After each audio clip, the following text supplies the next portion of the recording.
Good morning friends. आज आपण equality of F ला suffix X Y of A B and F ला suffix Y X of A B हे article बघणार आहोत. डिफरन्शियल कॅल्क्युलसच्या आज आपण लेक्चर नंबर 57 वर आहोत आणि आर्टिकल नंबर 11.10 जे की इक्वॅलिटी ऑफ एफ ला suffix X Y of A B and F ला suffix Y X of A B हे आहे.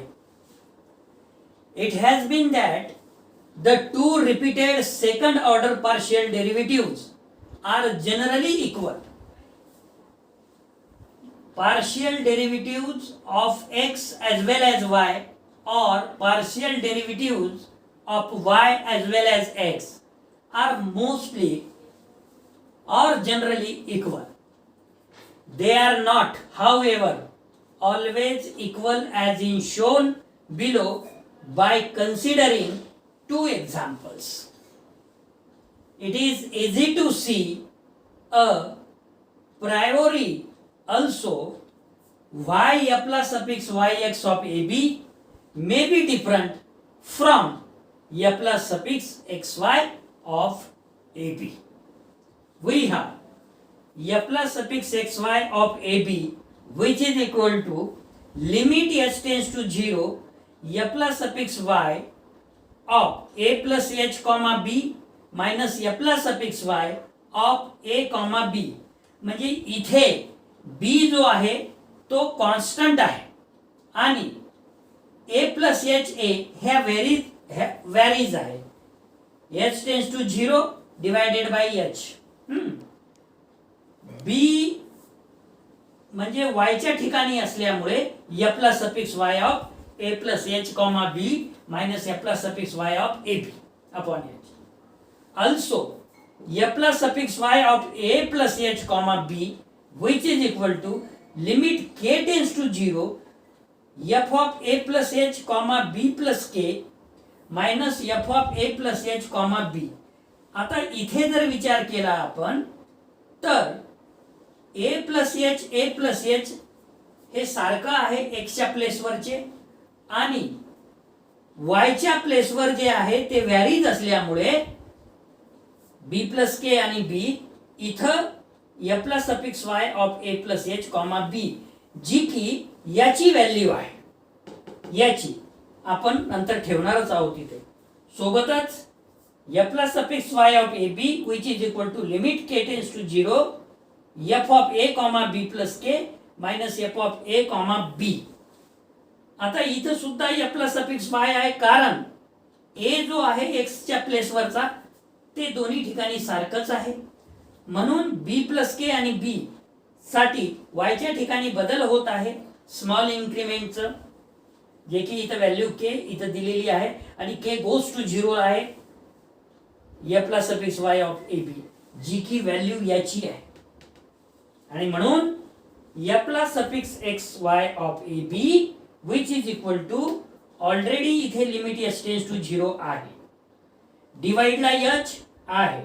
आता f plus suffix y of a plus h comma b ची व्हॅल्यू म्हणजे ही जे की limit k tends to 0 bracket मध्ये f of a plus h comma b plus k minus f of a plus h comma b आहे ते आपण ठेवले minus f of a plus f plus suffix y of a b म्हणजे ही value which is equal to limit k tends to 0 जे की आपण already घेतलेला आहे त्यामुळे पुन्हा ते घ्यायची गरज नाही. मायनस च्या ठिकाणी मायनस ब्रॅकेट मध्ये f of a comma b plus k minus f of a comma b असं हे दुसऱ्या ब्रॅकेट मध्ये लिहिलेलं आहे. म्हणजे ऍक्च्युअली आपण याची आणि याची व्हॅल्यू ठेवलेली आहे. Limit h tends to 0 already पहिले याच्यात होतं नंतर लिमिट k टेंड्स टू 0 असल्यामुळे ते आपण घेतलेलं आहे. So which is equal to limit h tends to 0 limit k tends to 0 आणि ही जी व्हॅल्यू आहे याला आपण फाय ऑफ hk म्हणून डिनोट केलेला आहे. फाय ऑफ hk आणि डिवाइडला जो hk आहे तो आहेच तर याला आपण phi of H K denote केलेला आहे. अशाच पद्धतीनं similarly it may be shown that एफला सफिक्स एक्स वायच्या ऐवजी एफला suffix Y X of A B so which is equal to, इथे काय बदल होईल, ही लिमिट आधी येईल, ही लिमिट नंतर येईल. Limit K tends to 0, limit S tends to 0, phi of H K divided by phi of H comma K divided by H K. Limit तेच आहे, टेन्स टू 0 दोन्ही आहे, व्हॅल्यू पण आपण त्याला सारखंच डिनोट केलेलं आहे. Thus we see that f plus suffix xy of ab and f plus suffix yx of ab are repeated limits of the same expressions taken in different orders.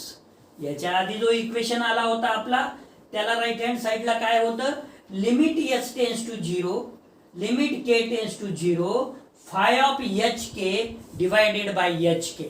आणि दुसरं इक्वेशन राईट हँड साइडला काय आलं होतं, limit K tends to 0, limit S tends to 0, phi of H K upon H K.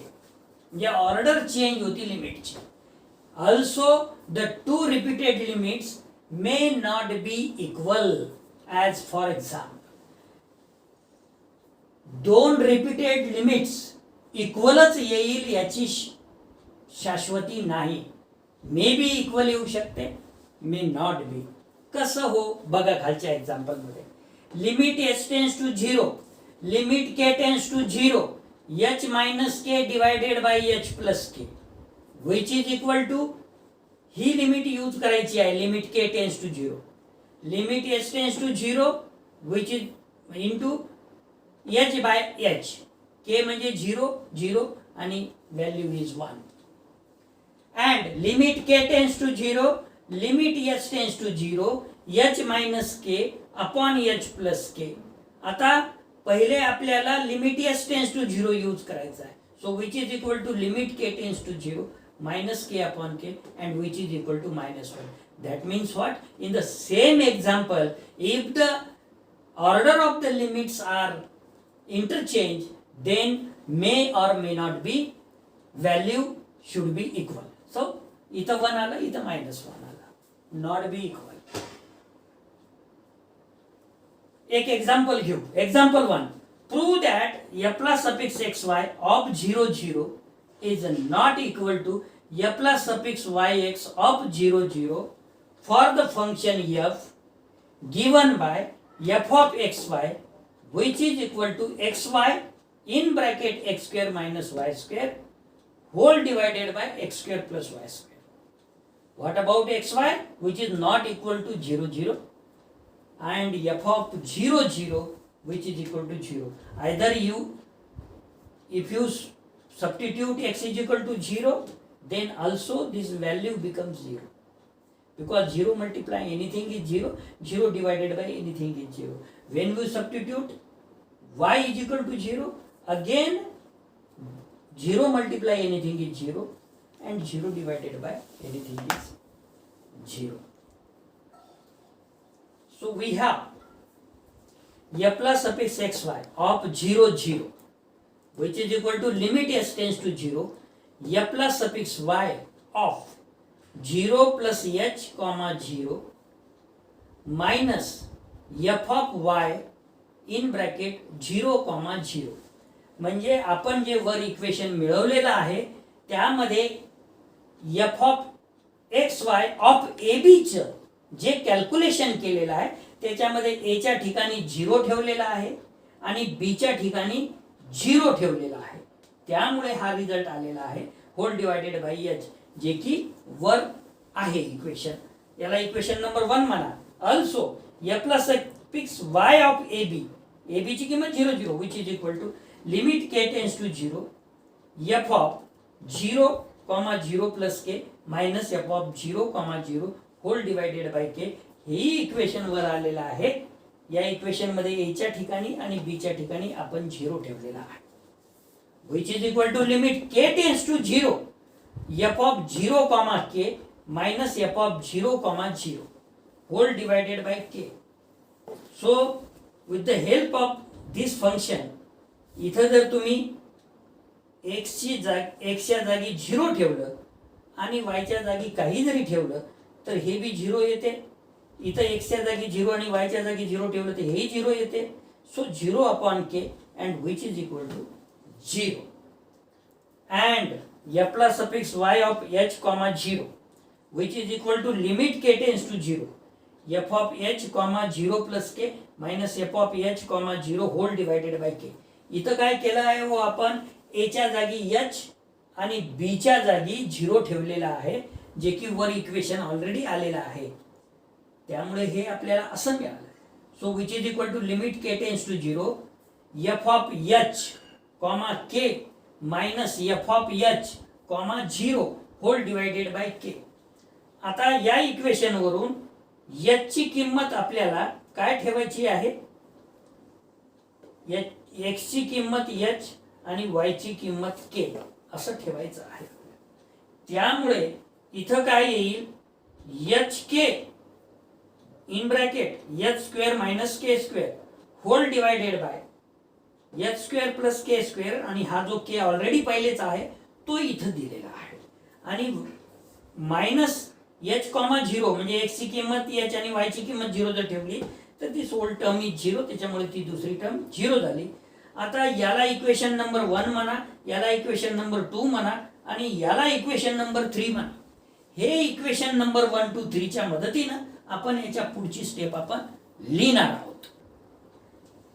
Hence from equations 1 2 and 3 comma we get f of xy of f plus suffix xy of 0 0 which is equal to limit h tends to 0 h minus 0 divided by h. This is with the help of equation 1 2 and 3, and this h will be cancelled and it is equal to 1. म्हणजे f plus suffix xy of 0 0 काय आलं? 1 आलं. Again f plus suffix yx of 0 0 which is equal to limit k tends to 0 f plus suffix x of 0 comma 0 plus k minus f plus suffix x of 0 comma 0 whole divided by k. याला equation number 4 म्हणा तुम्ही. Also f plus suffix x of 0 0 which is equal to limit h tends to 0 f of 0 plus h comma 0 minus f of 0 comma 0 whole divided by h. म्हणजे इथे y च्या ठिकाणी constant term आहे म्हणून इकडे f ला suffix x लिहिलेला आहे. इथे सुद्धा x च्या ठिकाणी इथं काय आहे की x च्या ठिकाणी कॉन्स्टंट टर्म आहे, परंतु इकडे y लिहिलेला आहे आणि x म्हणजे f ला सफिक्स y x लिहिलेला आहे. So which is equal to याचं कॅल्क्युलेशन जर केलं दिलेल्या फंक्शनचं, म्हणजे f of X Y is equal to काय व्हॅल्यू दिलेली आहे आपल्याला? X Y in bracket X square minus Y square upon X square plus Y square. त्यानुसार याची व्हॅल्यू 0 येते न्यूमरेटरची आणि डिनॉमिनेटर h आहे. So 0 divided by anything is 0 and this equation number is 5. And f plus suffix x of 0k which is equal to limit h tends to 0 f of 0 plus h comma k minus f of 0 comma k whole divided by h. आता इथं b ची किंमत आपल्याला k ठेवायची आहे. Okay, याला calculation जर केलं तर f of h comma k minus f of 0 comma k. तर a ची किंमत h, b ची किंमत x ची किंमत h, y ची किंमत k हे जर ठेवलं तर which is equal to limit h tends to 0 x y च्या जागी hk, x च्या जागी h स्क्वेअर मायनस y च्या जागी k स्क्वेअर अपॉन हा h जो आहे तो डिनॉमिनेटरचा h आहे आणि डिनॉमिनेटरला x square plus y square होतं म्हणून इथे h square plus k square येईल आणि हा h याच्या सोबत कटेल. हा जर लिमिट अप्लाय केला तर हे 0 होऊन जाईल h स्क्वेअर आणि हा मायनस के स्क्वेअर इथं शिल्लक राहील. इथं के ऑलरेडी शिल्लक आहे म्हणजे मायनस के स्क्वेअर अपॉन के स्क्वेअर शिल्लक राहील. त्याचं कॅल्क्युलेशन जर केलं तर मायनस के मिळेल तुम्हाला. हा इक्वेशन नंबर 6 मिळेल. आणि from equation 4 5 6 comma we get f plus suffix y x 0 0 which is equal to limit k tends to 0. ही जी व्हॅल्यू आहे ती आपण ऑलरेडी काढलेली आहे -k. ही जी व्हॅल्यू आहे ही व्हॅल्यू आपण 0 काढलेली आहे आणि होल डिवाइडला k आहेच. k आहेच. हे k कॅन्सल आणि इट इज -1. f ला सफिक्स xy ऑफ 0 0 आलं होतं 1. f ला सफिक्स yx ऑफ 0 0 आलं -1 आणि त्यामुळे आपल्याला असं म्हणता येईल की दर f ला suffix xy of 0 0 which is equal to 1 which is not equal to -1 and -1 is equal to f plus suffix yx of 0 0. तर मित्र हो, लिमिट जे आपण घेत आहे या लिमिट मध्ये मिक्स्ड डेरिव्हेटिव्ह्ज हे इक्वलच येईल याची शाश्वती नाही. त्यामुळे आपण या लेक्चरसाठी इथेच थांबणार आहोत. धन्यवाद.